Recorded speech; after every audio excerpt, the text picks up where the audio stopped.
suis Élodie Bervillita, je suis économiste et directrice éditoriale aux Éco-Études, société d'études et de conseil du groupe Les Échos le Parisien, et je m'occupe plus particulièrement des études et des missions de conseil du secteur de la santé et du médico-social. Mais Les Éco-Études intervient aussi sur l'ensemble des grands secteurs de l'économie française, le luxe, la distribution, l'énergie, la logistique, la banque ou la finance. Oui, nous venons d'éditer une étude sur les nouvelles perspectives des prestataires de santé à domicile, puisque c'est un secteur d'activité essentiel dans l'univers de la santé et du médico-social. C'est un secteur clé, la prise en charge des malades, mais aussi des personnes dépendantes à leur domicile. Trois chiffres clés pour illustrer cette importance.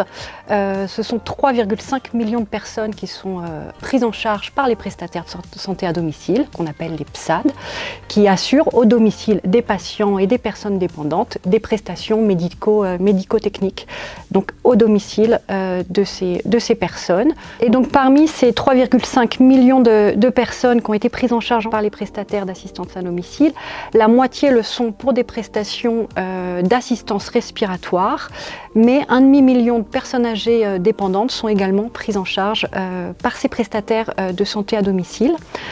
C'est un secteur aussi clé puisque la valorisation du marché est estimée à près de 5 milliards d'euros de chiffre d'affaires. Et enfin, c'est un secteur avec un tissu industriel large puisque 2500 entreprises exercent en France des activités de prestation de santé à domicile, dont 80% d'entre elles sont des PME.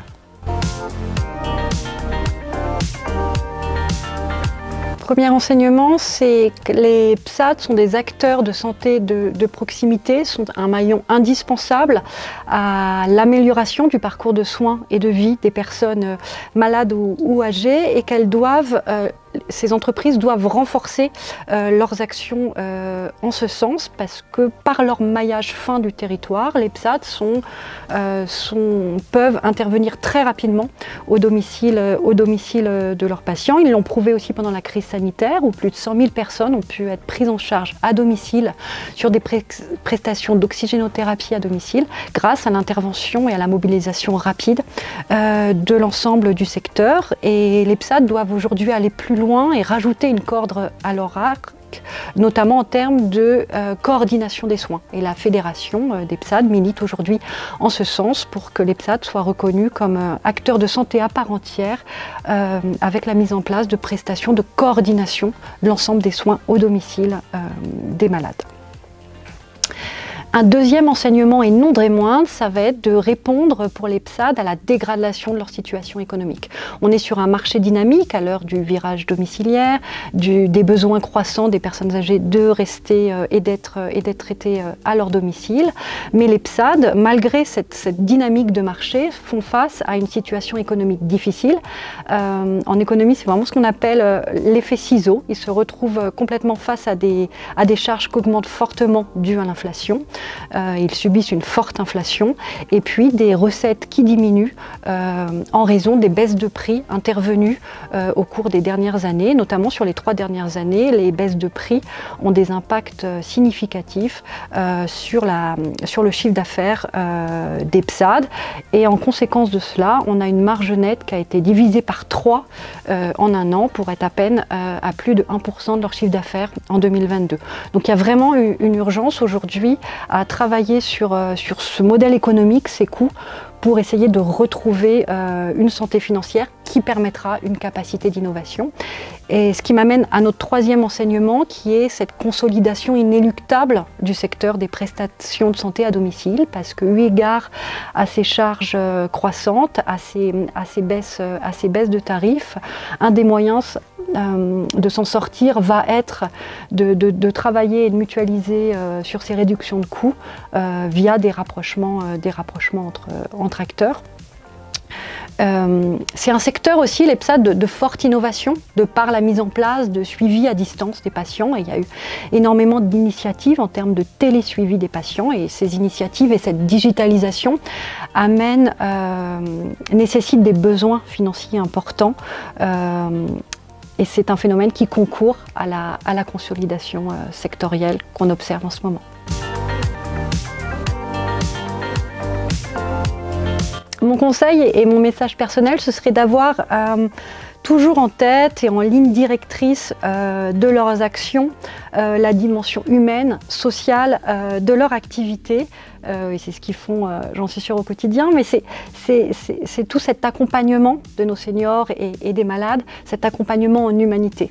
J'ai souvent en tête, moi, ce chiffre du dernier rapport des Petits Frères des Pauvres qui fait état de 530 000 personnes âgées en état de mort sociale.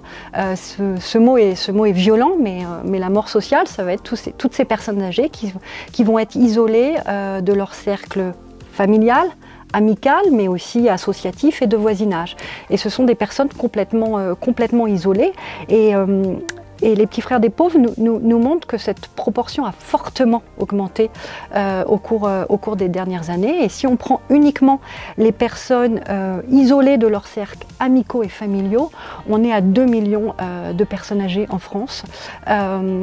Et un bien vieillir à domicile et une bonne santé à domicile et tout ce qui va concourir au vieillissement, au bon vieillissement à domicile, il passe en partie, et ça doit être le socle de ces liens sociaux et de cette humanité collective autour des personnes âgées. Et le message, c'est vraiment de poursuivre les actions pour agir en humanité auprès des personnes âgées, des personnes malades et en situation de handicap, pour favoriser et être acteur en tant que prestataire de santé à domicile, mais aussi tous les acteurs qui concourent au bien vivre à domicile, d'être acteurs de ces liens sociaux avec ces personnes dépendantes.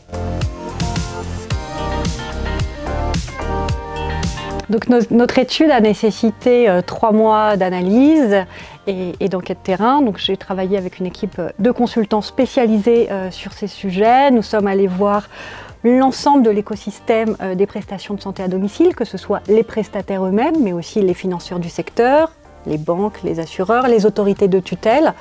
Et puis, on est sur un secteur dynamique avec de nombreux entrants qui, aujourd'hui, cherchent à renforcer, soit à se positionner ou renforcer leur position sur ce marché. Et notre étude, à travers une analyse extrêmement large de tous les nouveaux défis et enjeux du secteur des prestations de santé à domicile, donne les clés, que ce soit aux prestataires, aux nouveaux entrants, mais aussi à tout l'écosystème du secteur, les clés pour se développer sur ce marché qui est en plein bouleversement et en pleine restructuration.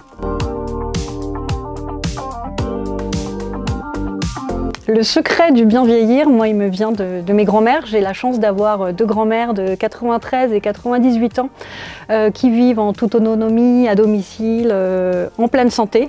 Et elles m'étonnent au quotidien et je leur demande leur secret ou pourquoi je les vois si bien vieillir et être heureuses à domicile. Et leur réflexion à toutes les deux, c'est de me dire que le secret de leur bien-être chez elles, c'est d'être tourné vers les autres, parce qu'elle m'explique qu'en étant tourné vers les autres, on évite ce repli sur soi-même et que parfois on peut avoir des idées noires, des difficultés physiques, des limitations dans sa vie quotidienne, mais d'être tourné vers les autres, ça permet de les oublier, de se sentir utile aux autres. Et je crois qu'il n'y a pas d'âge pour agir en humanité auprès de ses concitoyens, de sa famille, qu'on soit jeune ou qu'on soit vieux. Et c'est vraiment leur secret du bonheur malgré leur grand âge.